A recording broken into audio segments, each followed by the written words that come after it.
Lo que necesitas saber.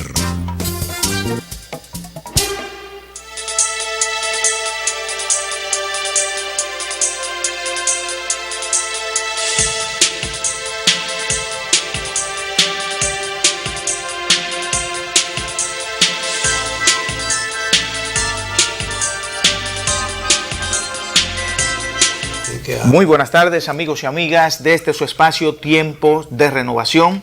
Aquí estamos como cada día para compartir con ustedes distintas informaciones y opiniones, esperando siempre la contribución de cada uno de ustedes al debate. Esto es lo que es la democracia, la oportunidad de que cada quien exprese sus ideas y que al fin y al cabo se conviertan en realidad.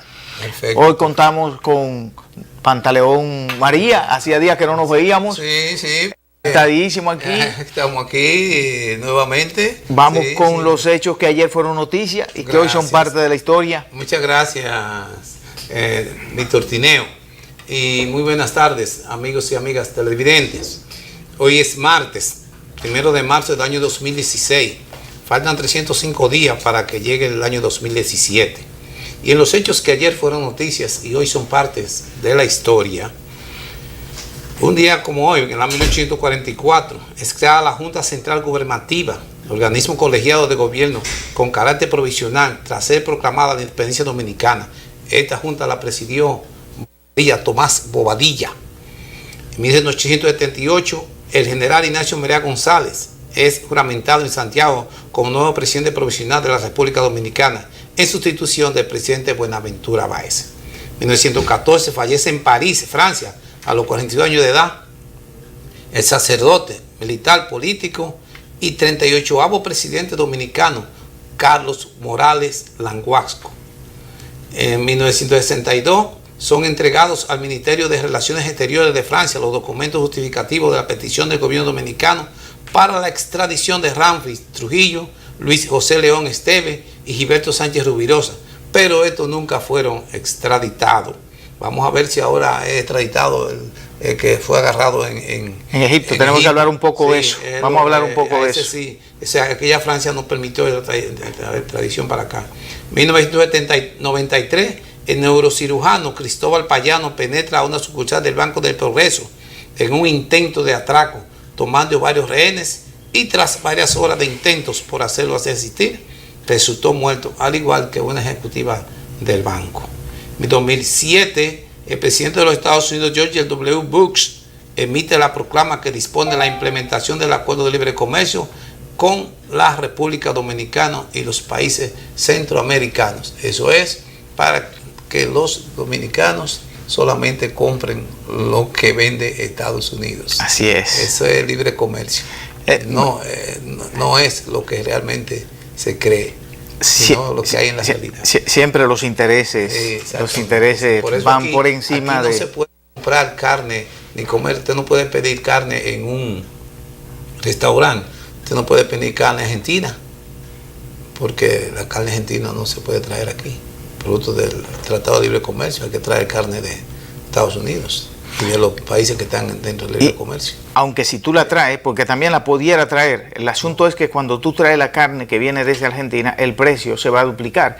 Y entonces, en relación al precio que tú tienes de la carne que proviene de un país que está en el libre comercio, es mucho más barata. En consecuencia, ¿qué es lo que va a decidirse? Te va a decidir por aquella que está más barata. Bueno, te voy a decir, lo que pasa es que, ¿sabes que la Argentina tiene tradición de carnes? Igual que Uruguay. Sí, pero tiene tradición de carne. Pero aunque tú quisieras y que Argentina nos la regala, nos la pone más barata, no podemos traerla. Porque es que el acuerdo lo impide. No. Eso es el acuerdo de libre comercio. Tú no puedes romperlo. Si tú estás para importar carne de un lugar, importar carne de un lugar o importar cualquier sea, tú no puedes importar de otro lugar. Es el problema del libre comercio. Diríamos que hay que verlo en su se puede importar de otro sitio. Justa dimensión, exacto. Lo que ocurre es que los productos que entran de los países que forman parte del acuerdo, esos productos, como están liberalizados de impuestos, o sea, de aranceles, que se llama el concepto, ¿verdad? Aranceles. Esos productos entran mucho más baratos. Entonces, con relación a los productos que ingresan de terceros países, que no forman parte del acuerdo, esos productos son más caros. Y por lo general, lo que la gente busca es precios bajos precios. Entiendo la cuestión de bajo precio. Pero lo que sí es que los países que entran a un tratado de libre comercio solamente pueden traer los productos que están tipificados en el tratado. Tú ves, los países están obligados de traerlo y llevarlo. O sea, exportarlo, importarlo. Pero lo que no están en el tratado y lo tiene, por ejemplo, Estados Unidos tiene carne, nosotros estamos en el tratado, y nosotros podríamos importar carne de otro lado, no podemos, porque estamos obligados, de acuerdo al tratado, a traerla a Estados Unidos. Porque ese caso, ahora es más barata y todo. No, ese es el punto. Ese es el punto que no te impide, Pantaleón. El acuerdo no prohíbe la entrada de otro producto, aunque lo tenga otro país. Exactamente. Sino que te liberaliza de arancel con el país que tú haces el acuerdo. El otro detalle, por ejemplo, Argentina, la carne argentina tiene que entrar aquí con aranceles. Exactamente. Entra cara. Podría entrar. Exacto. Pero no entra. Bueno, vamos a la fuente. Lo vemos más adelante. Bien, entonces te quería decir, Víctor, y al pueblo dominicano, que los medicamentos falsificados continúan siendo un problema en el país. Porque actualmente ya hubo una denuncia del procurador adjunto de Crímenes y Delitos contra la Salud, señor Rafael Brito. El señor Rafael Brito dice que hay complicidad, que hay laboratorio que se dedican a hacer esa medicina y a falsificar medicina. Entonces dice que esa medicina falsificada, inclusive fue sometido en Santiago, fue encontrado un laboratorio que hacía eso. Lo grande es que su procurador Rafael Brito, no hace mucho que metieron a un jerarca, sí, a un jerarca. Pero, por cierto, de Moca y esos sitios. Pero ahora lo grande es que el señor Brito, que es procurador, habla de que fue encontrado ese laboratorio haciendo medicina y no da el nombre, no dice el nombre, ni habla de eso.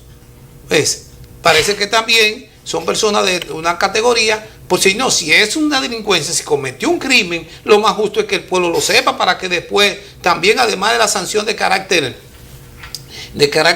punitiva que tenga, también tenga una sanción de carácter moral y ético. Entonces, dice el mismo procurador dice que está matando niños y personas mayores esa medicina, porque esa medicina a pastilla y que tienen que tomar y que se recetan están falsificadas, y que lo que le entran a la pastilla dentro solo contienen harina, tiza y ácido bórico y otra cosa más. Entonces falsifican medicina para hipertensos, para diabéticos, para aumentar la potencia sexual. También la falsifican. Entonces, yo realmente, no que se sorprende, sino que es realmente increíble, porque ese es un crimen de lesa patria, es un crimen muy grande, porque además, dice él mismo, Rafael Brito, de la Procuraduría de Crímenes y Delitos contra la Salud, que hay farmacias que son cómplices para distribuir esos medicamentos sabiendo que están falsificados. ¿Y cuál es la solución que él dice que puede haber? O que hay muy poco inspectores para supervisar y determinar la cuestión de la medicina. Entonces, realmente, como hay pocos inspectores, pues seguirán falsificando y seguirán los dominicanos y dominicanas recibiendo medicina falsificada cuando van a comprar una medicina que receta un médico, la compran carísima, por cierto, muy cara, porque la medicina ha aumentado triple o 5 o 6 veces. Entonces, también además es falsificada. Entonces, ¿en qué estamos? Uno de los problemas más que hay que enfrentar en la República Dominicana, que más desasosiego, frustración provoca, es el problema de que en este país, como dice la gente, la justicia no parece funcionar adecuada y correctamente. Entonces, cuando alguien comete un hecho de esa naturaleza, que es un hecho de lesa humanidad, es un crimen que debería ser imprescriptible, o sea, que debería permanecer todo el tiempo mientras esa gente viva, porque es que estamos hablando de una situación catastrófica y que se hace con premeditación y alevosía y con maldad. Imagínese usted, una persona que tiene un dolor de cabeza, que está en una situación grave, que tiene un dolor de cualquier naturaleza.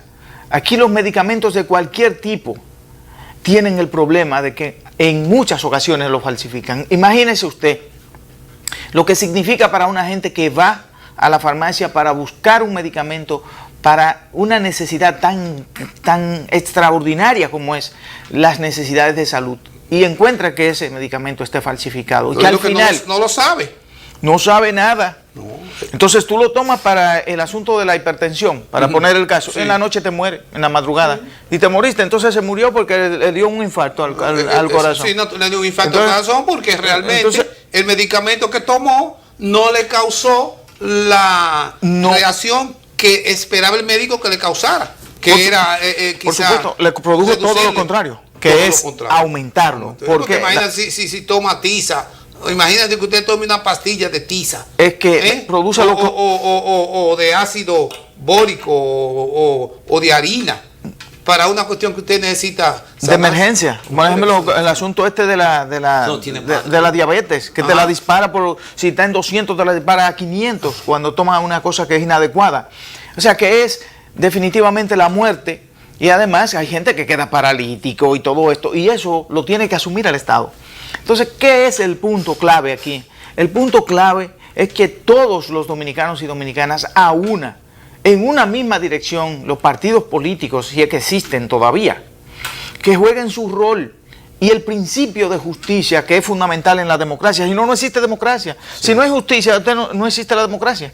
El principio de justicia es fundamental y hay que promoverlo por todos los lados, y eso se hace tomando las decisiones. Pero también el sentido de humanidad. El sentido de humanidad, pero ya es un sentido de humanidad de la gente en el sentido de sociedad, en tanto que ente gregario. Pero luego, si no quiere acogerse a las reglas de la manera de su conciencia, y como está lleno de inconscientes, porque el capitalismo salvaje, que es ese capitalismo de que la gente quiere tener obligado muchísimo dinero a costa de la miseria de la gente, ese capitalismo salvaje, la conciencia, ahí uno no puede apelar a la conciencia. ¿Cómo usted apela a la conciencia de un tipo que falsifica un medicamento? No se puede. Ahí lo único que hay que apelar es a meterle, hay que poner que sea cadena perpetua. Un ejemplo.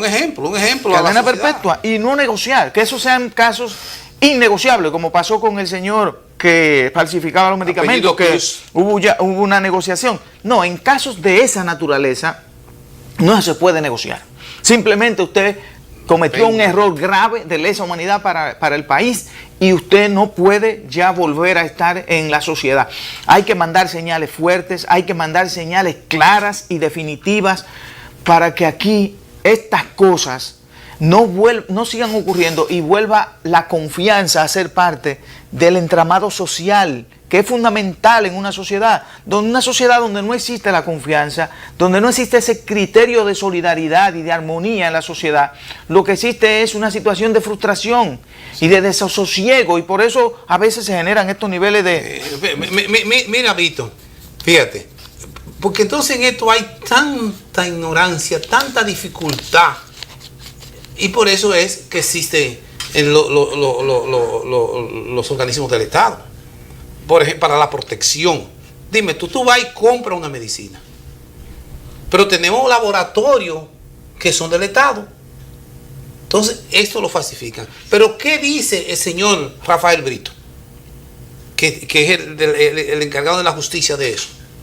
que primero no da el nombre del laboratorio, para que el dueño, que debiera dar el nombre y todo, para que también el hecho de airearlo, o que la gente lo sepa, sea también una sanción moral. Pero, ¿quiénes saben? ¿Quiénes son los que están además del Ministerio de Salud Pública? Porque tenemos el entramado jurídico. Lo que él dice es que faltan inspectores. Quiere decir que por falta de inspectores, el Ministerio de Salud Pública, eso no puede ser una excusa. La ministra Altagracia va a permitir que esté muriendo personas por comprar medicina falsificada, como dice el señor Rafael Brito. Pero además de esto, los médicos, la Asociación Médica Dominicana, los laboratoristas, los que están en el problema de la huelga y la cosa, a eso no le importa. No le importa. Porque mueren, y les voy a decir algo, no solamente pueden, en este caso no solamente mueren los pobres y las personas de escasos recursos, no, es una cadena de farmacias que son cómplices, de acuerdo al señor Rafael Brito en sus declaraciones, que es el señor subprocurador encargado de delitos contra la salud de la Procuraduría General de la República. Es una cadena de farmacia, o sea que en esto no estamos libres nadie. Todo el que se enferma y va y le dan una receta y le lleva a una farmacia, usted no sabe si esa farmacia tiene medicina falsificada de la que vendía el señor Cruz, y llegaron a un acuerdo con él, ni tampoco de ese laboratorio que el señor Rafael Brito no dice su nombre, y de esa farmacia tampoco que le han no dice los nombres, porque debiera decirle y quitarle de una vez la licencia por sospecha, porque es extremadamente eso es muy grave. Bueno, eso es muy grave. Ahí dejamos la denuncia. Pero naturalmente, pero naturalmente, Pantaleón, que hay farmacias en el país que se cuidan mucho, y tienen sistemas de calidad para pero ¿y cómo tú la distingues? Para proteger. Lo mismo, fíjate, la misma asociación de farmacéuticos, especialmente aquellas que tienen condiciones morales y que no juegan con la salud del pueblo dominicano, debieran dar un comunicado bien fuerte, debieran meterse en el asunto, porque de lo contrario, aquí la situación va a ser, todas las farmacias ahora son sospechosas, porque el señor Rafael Brito dice que hay una cadena de farmacias. Y tú sabes que hay cadenas de farmacia. Cuando viene a ver pasa como como lo de los salami, cuando se dice que son toda la cosa. Exactamente. Entonces, el señor debiera identificar esa cadena. Hay que identificar. Y además, los farmacéuticos debieran de salir a la palestra pública diciendo que no, que su farmacia sí, que están en disposición de que sus medicamentos, lo que reciben, e inclusive no solamente la farmacéutica, sino también los importadores, los laboratorios importadores y las casas importadoras de medicina. ¿Cuáles son las que falsifican? No se puede dejar un país en la oscuridad cuando su existencia misma a través de la está amenazada. No se puede dejar así. Uno tiene miedo, dime tú, miedo de ir a comprar porque hablan ahí de medicina de cardiovasculares, hablan de medicina de carácter. Te condenan a la muerte, pero no es solo la muerte, es que te pueden condenar a permanecer todo el tiempo con problemas de salud. Sí, ahí está la denuncia. Ojalá, y vamos a seguir hablando de esto, porque esta cuestión es de carácter profundamente humano y peligroso. Y están envueltos muchos sectores que se quedan callados ante una denuncia de tanta responsabilidad como hace este señor Brito, Rafael Brito, que es un subprocurador encargado de eso, de los delitos contra la salud. Y también debe pronunciarse el Ministerio de Salud, debe pronunciarse, de hacerlo, porque todos estamos con la esperanza de que ellos nos protejan. Mira, te decía Tineo, te iba a decir también que aquí están ocurriendo cosas buenas y otras cosas no muy buenas, porque esa no es buena. Pero quería topar el tema de la remodelación, porque vi que hay una alegría ahí en el barrio Cristo Rey por la remodelación del mercado. Por supuesto. Y te voy a decir, parece una tontería que remodelen un mercado de un barrio como Cristo Rey, que es un barrio populoso, que hay muchísima gente y cosas. Pero, ¿qué ocurre? Que la remodelación de ese mercado y convertirlo en un lugar higiénico donde se expenden frutos y se expenden viandas y todos los tipos de comida y que están a la intemperie, ¿tú ves? Pero ya están en lugares limpios. Es algo que ayuda a la salud, por supuesto, de ciudadanos. El mercado es un punto clave para una comunidad, pero clave porque es la interacción de la comunidad que se da todos los días ahí. Todos los días y todo el ambiente que se genera, el ambiente económico, el ambiente de relación, de interrelación, se produce de una manera diferente. Por eso la gente se pone tan feliz cuando se los remodelan, porque van incluso para ver, para divertirse un poco, para botar el estrés de la casa, van a comprar sus comidas, y esas comidas, hay que decir que hay situaciones de mercados que realmente ir y ver cómo se venden en esos mercados los productos que se comen todos los días la gente, el nivel de contaminación que se produce es gravísimo. Y cuando se cambia para que sea higiénico, se manda una señal de organización a la sociedad, que es lo que se está esperando, y de preocupación por ella, de preocupación por su salud, y comienza a distenderse, comienza a haber un ambiente distinto en la comunidad, a haber un ambiente diferente con relación a sus autoridades. Ese ambiente de confianza que estamos hablando en el caso, por ejemplo, de la medicina que acabamos de mencionar, la medicina falsificada, que se genera un ambiente de desconfianza. En este caso se genera el ambiente diferente, el ambiente de confianza. Sí. Y cuando hay un ambiente de confianza se vive mejor, se trabaja mejor y se lucha entonces por objetivos comunes. Correcto. Como sociedad. Entonces ese es un punto clave. Por ejemplo, el señor Roberto Salcedo, que es el síndico del distrito, que fue el que hizo eso, que por cierto estaba aspirando también a la reelección dentro de cosas, debiera de poner eso como plan de futuro. Todos los mercados, comenzando por el mercado de la terminal de la Duarte, el mercado nuevo, como el nombre que le tienen, que está al final que de nuevo tiene muy poco. No, es viejo, pero el mercado de cosas es viejo, es muy viejo, es más viejo que ese, sí. El mercado modelo, que decían. Entonces, debe de eso, ahí en el mercado nuevo, la gente compra, es cierto, y toda esa cosa. Pero el estado de podredumbre, de falta de higiene, es tan grande que tú entras y te contamina. Tú entras y te contamina. De una vez está lleno de bacterias. La carne, moscas. Los vegetales en el suelo. Entonces, por ejemplo, mira, la cuestión de los camiones, la basura. O sea, una remodelación de ese mercado debiera ser una de las promesas del síndico de la capital, el señor fundamental. Nosotros Roberto siempre estamos hablando de cómo vamos a organizar la sociedad, cómo tenemos una sociedad mejor, una sociedad más tranquila, que trabaje más, pero las sociedades van observando también cómo sus autoridades se preocupan por ellas, y ellas también de esa manera se van comportando.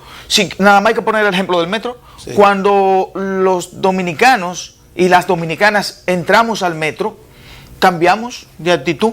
No tiramos la basura en el suelo. No. Hacemos la fila. Paquete, ni comemos hacemos la fila. Caminamos correctamente. Sí. Paramos, damos el asiento al que está al lado. Exactamente. A las personas mayores, a la que está embarazada. Se produce un ambiente distinto. Ahora, fíjate una cosa importante. Que cuando tú estás sentado y va una embarazada y tú te haces el ignorante y dices que no, aquí hay caballeros pero no hay asiento. Entonces, el policía que está ahí, una policía tú oyes realmente extraordinaria. Esa gente tú nunca lo has visto que han maltratado a nadie. Tú nunca lo has visto que le han insultado a nadie. No. Actúan ahí y sin embargo ellos dicen, mire, por favor, dele el asiento. Si no hay, dele el asiento a uno de los jóvenes, dele el asiento a la dama. Y como hay un elemento de tipo moral, sí, nadie va a decir que no. No, pase para ese y la embarazada se sienta, o la persona muy mayor. Ahora, ¿qué ocurre ya? Ya no lo dicen los policías. La policía ya no tiene que decir eso. No, porque ya la gente forma parte de la conciencia de la gente. Ya se convirtió en conciencia de la gente. O sea, eso lo que significa es que lo que pasa, lo que necesita este pueblo es un proceso de educación. Si no, dígale al PLD que creó Juan Bosch. ¿Cómo era el PLD que creó Juan Bosch? ¿A quién había que decirle que había que recoger una basura cuando terminaba la actividad? Ni organizar así. ¿A quién que organizar las cosas? No. ¿A quién había que decir? No, la conciencia pura. Porque se creó una conciencia pura, una conciencia producto de la educación. Porque eso es, la educación, los hábitos, la educación se convierte en un hábito. Por supuesto. Y los hábitos y un hábito se convierte en una segunda naturaleza. En una segunda naturaleza y en cultura. Seguro. Parte de la cultura. Entonces, por ahí quiero decirte, hablarte después de eso, porque parte de eso es cómo es que se influye, cómo es que la sociedad logra tener índice de no violencia, índice de no criminalidad, porque la base de la sociedad se va creando en la educación. En la educación. Lo que pasa es que el que educa tiene que saber para qué educa, cómo educa, tú ves. Y será el ejemplo de lo que educa. Y además, cómo educa, o sea, educar con el ejemplo. Por supuesto. El caso que siempre nosotros tenemos que traer a relucir, que el profesor Juan Bosch, ¿cómo usted podía decirle al profesor Juan Bosch que usted no iba a cumplir con algo porque él no lo cumplía? Eso era ilógico. Además, nunca ocurría porque él siempre era el que daba el primer paso. Entonces usted tenía que cumplir. Decía, el general que pelea delante de lo suyo lo obliga a ser valiente. Por supuesto. Bueno, vamos a una pausa para cumplir con algunos compromisos comerciales y regresaremos aquí nuevamente con ustedes y con Tiempo de Renovación.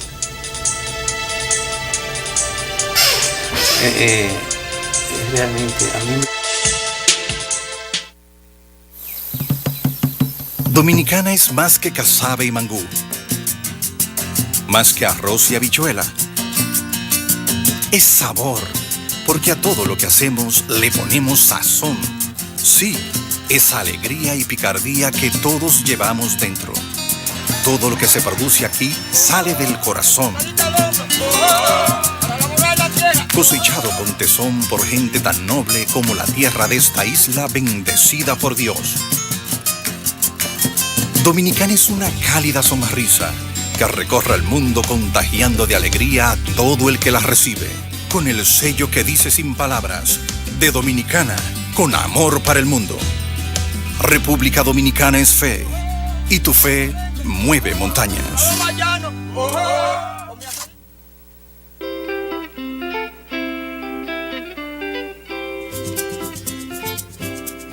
Los logros del gobierno son conquistas del pueblo dominicano. Educación. Aplicación del 4% del Producto Interno Bruto por cuarto año consecutivo.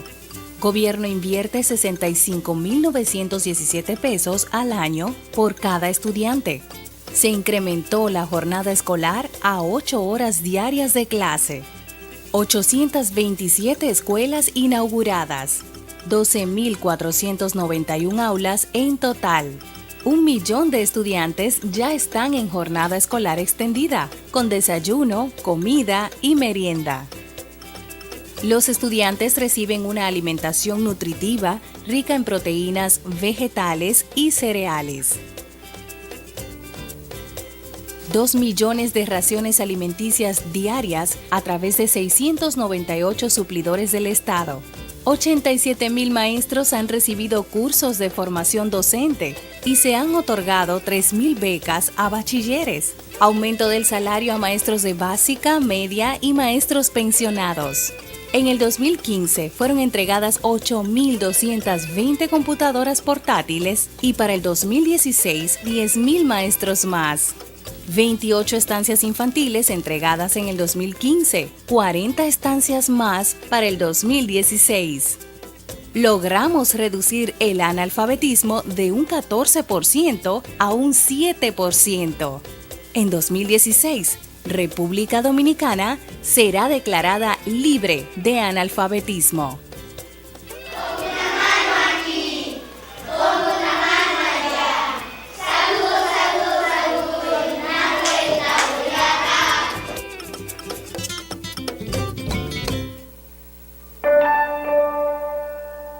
Con tu apoyo, solidaridad y ciudadanía, vamos a transformar la República Dominicana en un país libre de analfabetismo. Si conoces a alguien que todavía no sepa leer o escribir, acompáñalo y ayúdalo a registrarse. Necesitamos la ayuda de todos y todas. Quisqueya aprende contigo. Que nadie se quede fuera. República Dominicana, hora de hacer lo que nunca se ha hecho.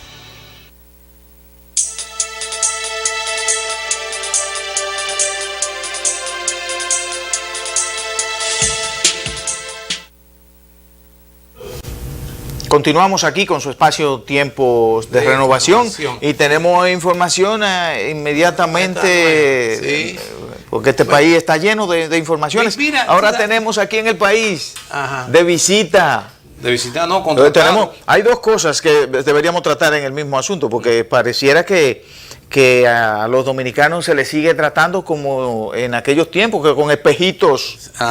¿Cómo era la cosa? Los espejitos. Sí, espejitos por oro.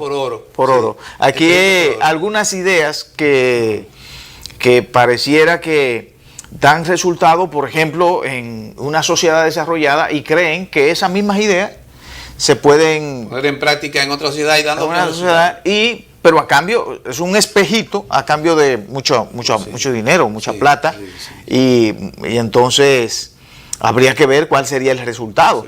La República Dominicana, los partidos políticos acá, la sociedad en sentido general, como ellos no tienen sistemas de investigación, como no se preocupan por estudiar los problemas del país, entonces vienen con unas cosas así como una especie de gurú, y ya con ese gurú se resuelven los problemas, cuando hay que hacer un estudio más profundo de la realidad social que vive la República Dominicana.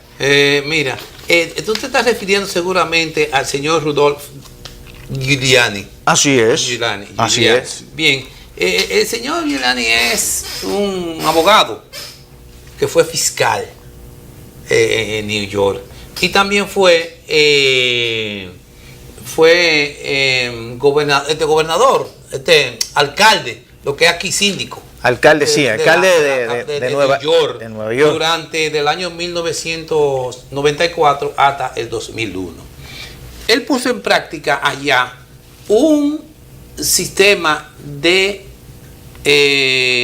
para reducir el estado de enorme, la situación que que todavía no se ha calmado, New York. Pero ¿en qué consistía ese método? Ese método un método para reducir la delincuencia, la criminalidad, el crimen y la violencia. Ese método era un método de carácter represivo. Fíjate, en New York no podía, en la época de Giuliani, que él lo que tenía era el concepto represivo de cómo había sido fiscal. Y tú sabes que los fiscales lo que hacen es condenar los delitos, lograr que sean condenados después que ocurren. Entonces, en la mente de este señor, Giuliani, era que primero, no podía haber 2 ni 3 personas en la calle juntos. porque la policía se lo llevaba. Los carros mal parqueados, la situación, y entonces se puso en práctica lo que se llamó la cuestión esta de la ventana rota, el método, que también, bueno, es un Estado completamente represivo. ¿Qué hicieron los delincuentes? Los que no fueron cancelados y los que no fueron muertos, y los que se les perseguía por parecer delincuentes, que fue lo que la Policía Nacional los otros días dijo, que los policías podían arrestar a aquellos que tenían perfil de delincuente. Eso fue una de las cosas que se puso Giuliani en New York, en práctica. ¿Qué hicieron los delincuentes? O lo siguiente, como inició eso, 94, en New York, pues los delincuentes lo que hicieron que se fueron a diferentes lugares de los estados, de diferentes estados de Estados Unidos. Por ejemplo, se fueron a New Jersey, tú sabes que queda cerca, se fueron a Connecticut. Y las deportaciones también, sí. que Entonces, Estados Unidos tiene esa ventaja. Sí, pero la deportación no, pero me refiero al metro de New York. Entonces se fueron yendo a diferentes otros estados que llegaron hasta a protestar porque la situación que se vivía de represión en New York era una situación muy difícil, por consiguiente, la mayoría de ellos. Pero el caso fue que el señor Rudolph Giuliani fue contratado en México, o sea, para ver cómo resolvían un poco el problema de la situación enorme de criminalidad, en este caso no solamente criminalidad, sino de asesinato, sino de crímenes en México. Fue contratado el señor Giuliani, pero ocurre que México no es New York. Y como era natural, Giuliani fue y puso en práctica lo que sabía, o lo que le cree él que le dio resultado en New York. ¿Y qué fue? ¿Qué pasó? Un total fracaso. Lo que pasaba en New York, que era, por ejemplo, la persona que estaban en la calle, como los limpiavidrios, los individuos que estaban tirados en la calle, o sea, los que hay en New York, los que no han ido, sabrán los que han ido, que hay en el Alto Manhattan y en muchas partes del Bronx y en parte de Queens, especialmente en New York, hay, y en el Alto Manhattan, que es lo mismo la parte alta de Broadway, hay personas, individuos que están tirados en la calle y están, son, te digo, gente sin hogares, le dicen homeless. Ahora, fracasó allá en México, porque no es verdad que se pueden trasplantar situaciones de una sociedad que tiene un carácter totalmente diferente, se ha formado diferente y tiene condiciones económicas y sociales diferentes a una sociedad como por ejemplo, como México, que es una sociedad con una élite muy alta. Imagínate que el hombre más rico del mundo vive en México, que es Slim, que es el dueño, por cierto, de Claro, aquí en República Dominicana. Sí. Y de ahí para abajo, un solo enorme rico. Y de ahí para abajo hay miles y miles y miles y miles de mexicanos que viven en la extrema pobreza. ¿Cómo puede resolverse eso?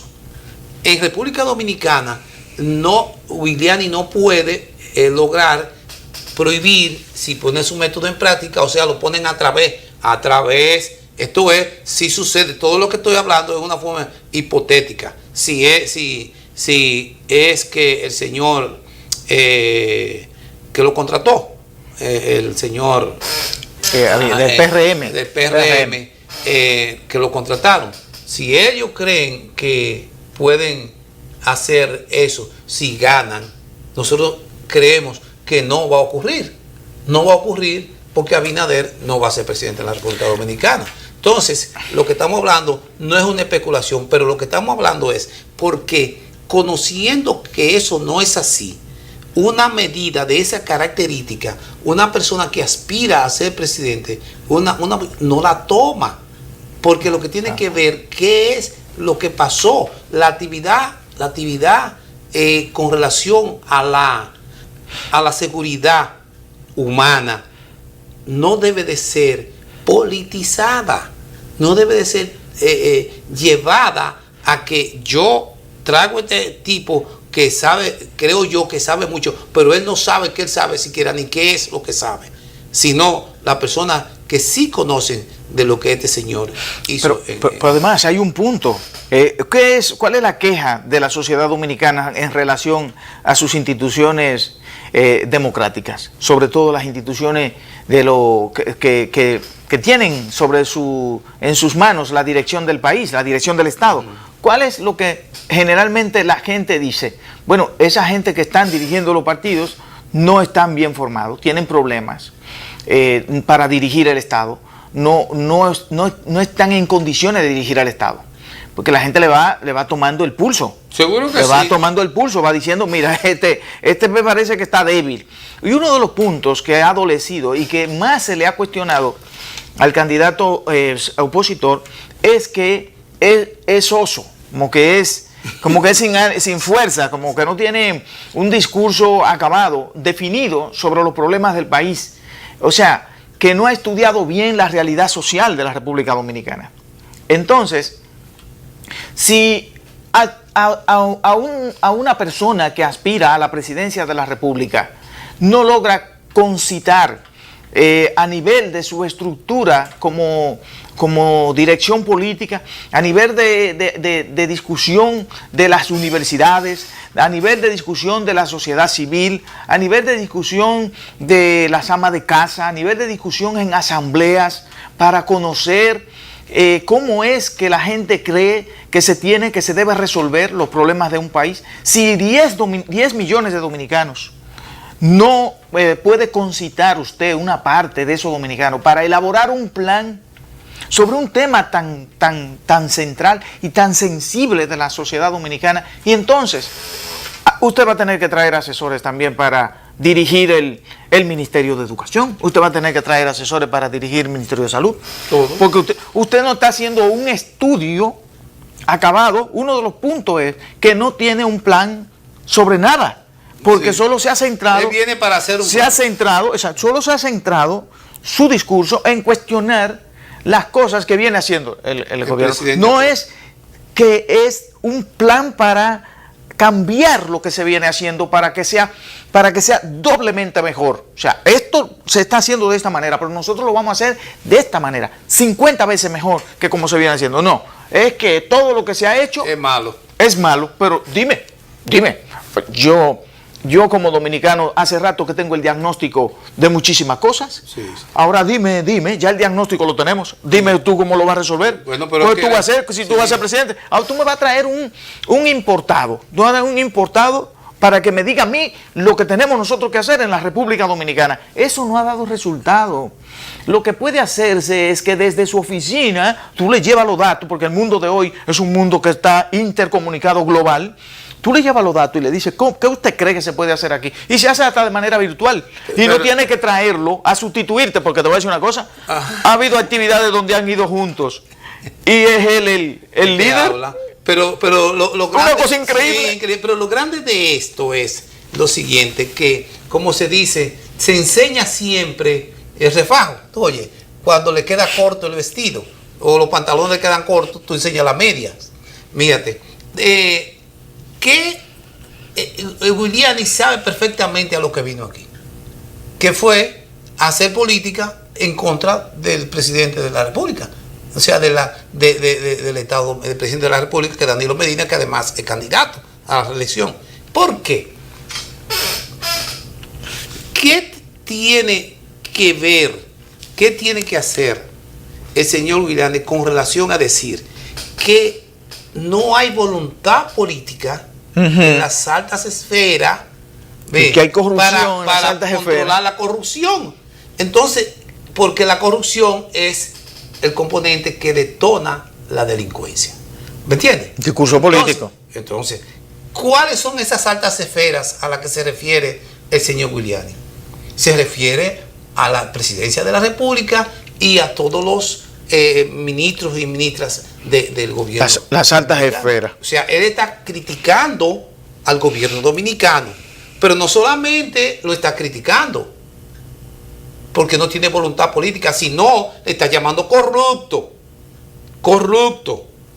porque ¿Por qué? Porque en verdad, si la corrupción lo trae eso y tiene que ser controlada en las altas esferas, y eso no lo hacen porque él viene al problema de la cuestión de la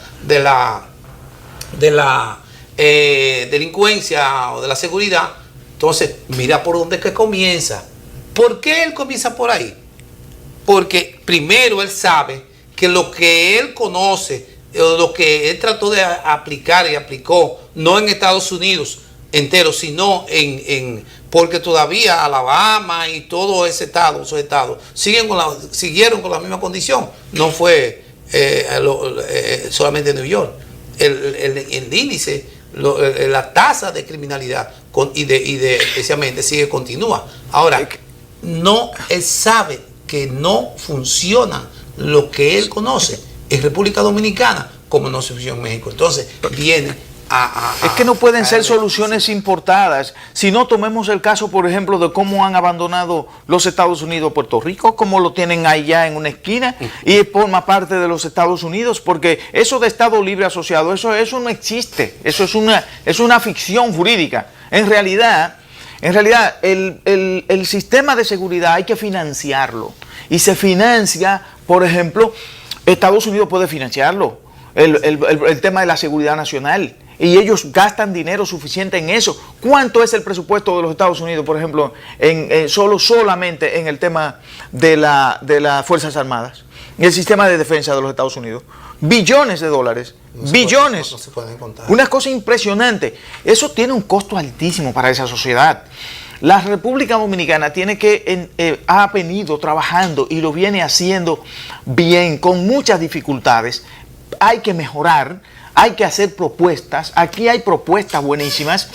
El programa de gobierno del PLD tiene propuestas en esa dirección. Hay que aplicarla naturalmente. Pero, por ejemplo, como nosotros estábamos hablando hace un ratito, cuando se inaugure la terminación de la segunda línea del metro, se va a reducir, por ejemplo, en un alto porcentaje el problema de la violencia que se genera a nivel de transporte público para cruzar para aquel lado. Y cuando se reduce, como pasa, por ejemplo, como lo dijimos en el metro, como desde que entra ya los niveles de violencia allí se reducen porque hay organización, porque hay disciplina, porque se maneja adecuadamente la cosa, también va a ocurrir cuando se inaugure esa línea y cuando el país siga haciendo lo que se viene haciendo, por ejemplo, con el tema de la vivienda, 50,000 viviendas. ¿Qué ha pasado con el asunto del 911? ¿Quién dice cuál es el índice de aprobación y de aceptación del 911 en la República Dominicana? De un 100%. Exactamente. El tema de la educación, porque todos esos son puntos preventivos, porque no es verdad que puede resolverse el problema de la inseguridad ciudadana simplemente con un discurso, es con una acción. Y la acción que viene desarrollando el gobierno, desde el punto de vista estratégico, sobre todo en el tema de la educación, con el tema del 911, con la reforma de la policía. Hoy acaban de ingresar todos los policías, desde el 1 de marzo, al SENASA. Sí. Víctor, mira, es importante que el pueblo entienda aquí que nosotros no estamos hablando de este señor Giuliani porque él sea malo, sino por lo que realmente él ha hecho y que se nos quieren vender a la República Dominicana como el gurú, como el que ya se resolvió todo, y no es así. Miren esto, mira esto. Es un fracaso. El presidente de la República en su discurso dice que bajaron los asesinatos, ¿sabes? Bajaron a 16, la policía lo confirma. Pero entonces, ¿qué ocurre? La persona dice que el problema no es ese. O sea, mira, el crimen como tal, las muertes, que es lo que se mide aquí en la República Dominicana. La tasa de asesinato, de muerte, es lo que se mide. Aquí, por eso, cuando el presidente habla, tiene razón al hablar de que bajó la tasa, no de criminalidad, sino de homicidios. La tasa de homicidio. Por cada 100,000 habitantes, que así es que se mide. Por cada 100,000 habitantes bajó. Y es cierto, bajó. Ahora, ¿qué ocurre? Que la delincuencia, y la violencia y la rastrería no ha bajado. Porque ese es otro tema que necesariamente tiene que enfrentar el gobierno y crear algún tipo de comisión o algún tipo de método que permita la acción, porque esto de vivir tranquilo y esas cosas no ha dado los resultados debido. Pero aquí en República Dominicana hay aquí hay un estudio para enfrentar esa situación. Lo hay, que fue pago por el gobierno. Y lo que pasa es que fue abandonado por las autoridades de Interior y Policía. Lo abandonaron. Pero aquí hay un proyecto que se llama Seguridad Democrática. ¿Ves? Seguridad Democrática. Entonces, la seguridad democrática es un estudio muy amplio, y que explica cómo puede ir. Ese estudio está ahí. Basta con ponerlo en práctica. Lo que pasa es que no lo han puesto en práctica. Y lo hicieron unos sociólogos dominicanos y extranjeros. Unos sociólogos, por esa gente nadie ha sabido. Y me acuerdo que en un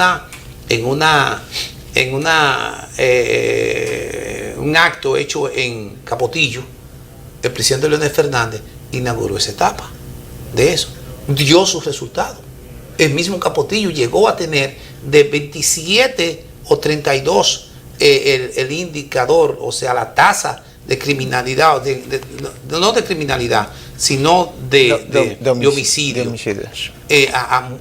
Inclusive llegó a tener también la tasa de delincuencia baja, totalmente la bajó. Es más, llegó a tenerlo en uno, Capotillo, que era el sector más violento del país. Más violento del país.